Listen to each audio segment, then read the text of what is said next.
Hey guys, welcome back to my channel. Today I've got Andrew, who you probably already know as the Nomad Capitalist. This video is actually totally on request because you guys ask me all the time about taxes and nomad tax residency, and the truth is I'm not an expert. So I wanted to get an expert, and here he is.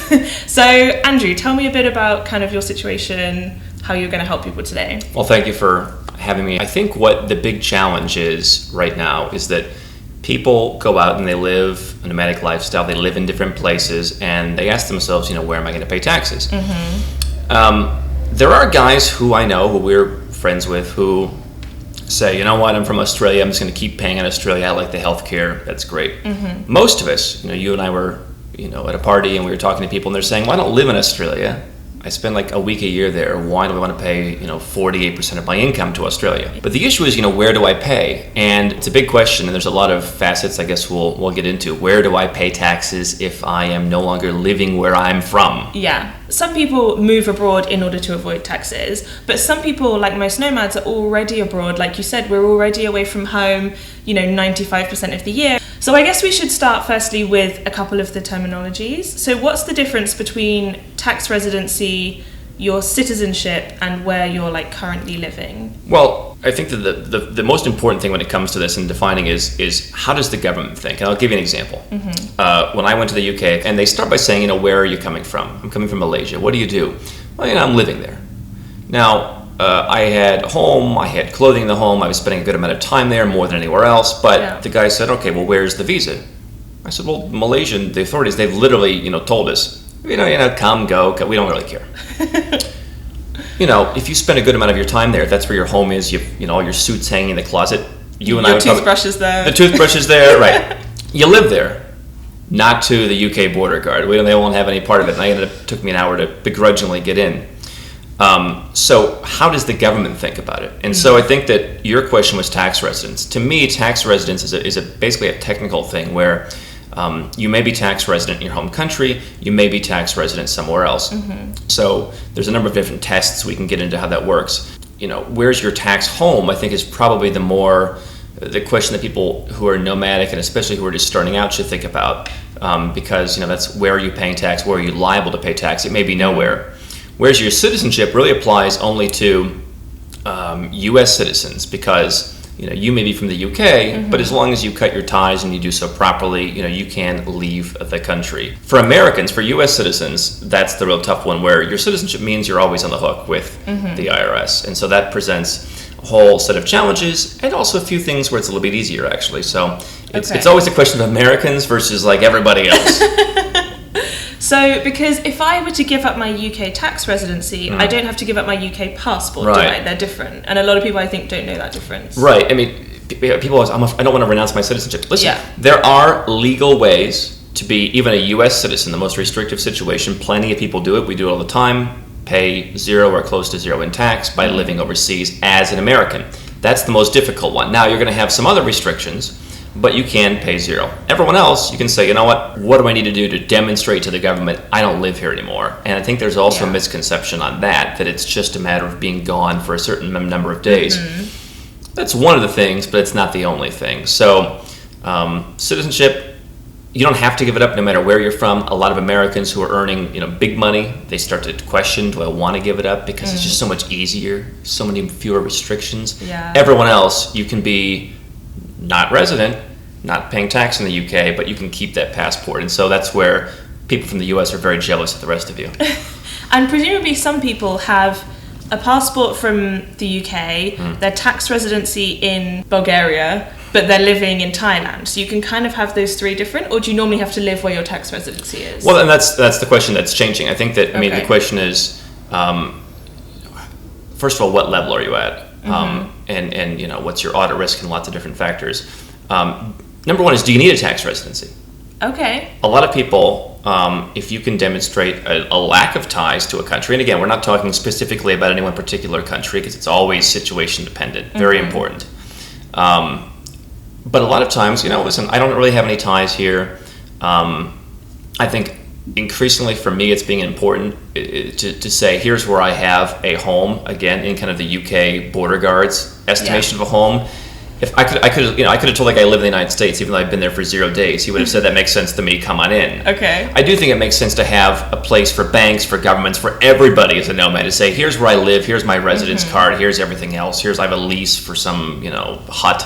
That's important. But do you even need a tax residence? I think for a lot of people the answer is no for a tax residence. Okay. If you live in Thailand, 9 months a year, that's really your tax home. The issue is Thailand has a territorial tax system in many cases, so they don't really want tax on your foreign source income. Okay. Enforcement is poor, which it's never how I plan. I don't plan for how bad the enforcement is. But if you're living in countries where you're not liable for paying tax, that can be your tax home. And if the IRS, for example, says, but where are you living? I'm spending my time in Thailand. They'd say, okay, well, that's your de facto tax home. So tax residence is more of like, to me, here's a certificate that says I'm tax resident. Right. Not really so much for Americans, I think, and not really so much for people who are just kind of starting out. Guys who are making millions, I think, are the ones who they really need to be clear on that. So I reckon my viewers probably fall into about 3 groups, and maybe we can talk about each one separately. I think the first one is people who are possibly thinking about being a nomad, maybe very early stage nomads who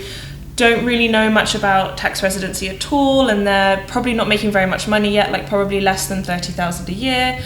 Where should they start? Should they just not be thinking about it at all, or? Well, here's how I look at it. I'm a big believer in solve the problem when you have the problem. Get started when the pain of not doing it is worse than the pain of doing it. Listen, there's a lot of guys who are out there who are on these different islands or in Panama or wherever, and they say, the answer is a Mauritius company. Interestingly enough, 99.9% of people who say that are in Mauritius, right? They have something to offer you. Yeah. They're in the business of Mauritius. And they want to sell you some complicated structure, and it's going to cost money, and people set up these kind of shiny doodads that they think are solving a problem, but it's just kind of like accumulating stuff. So if you already have some wealth and you're going to go out, then yeah, it is important to plan. If I'm going to start a business and I know that based on my history as an American and doing business in the US that I'm going to get to $1 million in the first year, then yeah, I'm going to set up a foreign corporation. But if you're just kind of diving in for the first time, if you're just quitting your job, if it's a muse, it's always nice to be prepared. I tell people, be prepared, get the stuff done in advance. But it's also difficult when you're saying, I got to pay $5,000 or $10,000 or whatever else, because we don't want to cheap out on this. Yeah. We want the best. So, I think sometimes it's better to suck it up, and rather than paying someone, $10,000 to set up your structure, to say, you know what, I'll just pay $3,000 or $4,000 in tax, because in most countries the first $10,000 or $15,000 are kind of like zero. Yeah. And you just deal with it. So yeah, because I think it's quite trendy to be like trying to change your tax situation and getting a company in Hong Kong, and nomads love to talk about all of that stuff, and sometimes it's actually just not relevant to you at this stage. I think that's the biggest challenge, and we talked about this, where the thing that I see in the nomad movement is do your own thing. That's what this is all about, is doing your own thing. Yeah. If you want to go to Berlin because it's your thing, but that's great, but don't follow everybody there. Don't follow everybody into Hong Kong company. I mean, you don't understand why they're doing it. You don't understand how it works for them. I actually had one guy, he doubled his tax by trying to reduce the tax. I think that obsessing over this stuff, like it's just because it's cool. I think putting that time and effort and realizing your time is valuable, put it back into the business, you'll be a lot better off. Yeah. Okay, so that's kind of the first group who are just starting out, maybe don't know that much yet. Then the next group I would say is people who are making maybe up to 100 grand. They're pretty established as nomads. They live full-time abroad, and they're starting to think, maybe I shouldn't be paying tax in my home country because I'm never there. Absolutely. So I think that this is where you're going to want to get 2 different pieces of advice depending on where you're from. If you're an American, you're going to want to set up some kind of structure. And it really depends on, again, what your needs are, what your personal preferences are, and that's what I would kind of walk someone through and help them diagnose is what's going to work for you and what you want and where you want to bank and how all these different things. Because as a U.S. citizen, sure, if you're just out of the country, there's a couple ways for you to be able to exempt about $100,000 in U.S. source income. So if you're a freelancer, if you have a small business, whatever it is, if you're out of the country and your tax home is outside of the United States for the vast majority of the year, you do get an income tax exemption. In most cases, you get on the federal level. In most cases, you get at the state level too. There are some exceptions which you want to plan for those states. Like if you're from California, Colorado, South Carolina, and others, you want to do some planning there. But the challenge is for the person who's kind of doing the 100 grand, they're still going to pay about 15% U.S. tax. So they need a structure. So their ROI may not be as good. They may take them 8 or 9 months to pay back the cost of setting up a proper structure. Right. They don't need a crazy structure, but they need to do some planning. On the other side, for all the non-Americans, I think that it's just important to say, am I a resident in my home country? Okay. I think that when you're at the 100 grand level, having some kind of foreign structure is helpful. Again, keep it simple, nothing too crazy, basics. But really the most important part for non-Americans is, am I deemed tax non-resident? And there may be some people out there who have been paying and shouldn't have been paying. I've had Americans come to me and say, I paid 30 grand last year. And I look at it, it's like, you shouldn't have paid anything. And then we get them a check, and then the check comes. They love you. They have $30,000. It's great. And I think there's probably some people out there who are from other countries too, where they've just been paying and they could have taken the status that I don't live here anymore, had they filled out the right forms, had they taken the right positions. So that's at the 50 to 100 grand level. I would start to think about it. Do understand that the ROI may not be, hit it at the park. I mean, I recently worked with someone who is going to save $400,000 a year. Wow. She has a more complicated structure. There's a lot more going on. So for her, the ROI is a month, and she's got more complication. That's like a 1 month return. It's a no-brainer. It's a no-brainer. And I think the one thing before we move on that I would caution people is not to fall into falsely simple structures. Okay. People think, the Seychelles is so simple. There's no reporting. There's no anything, right?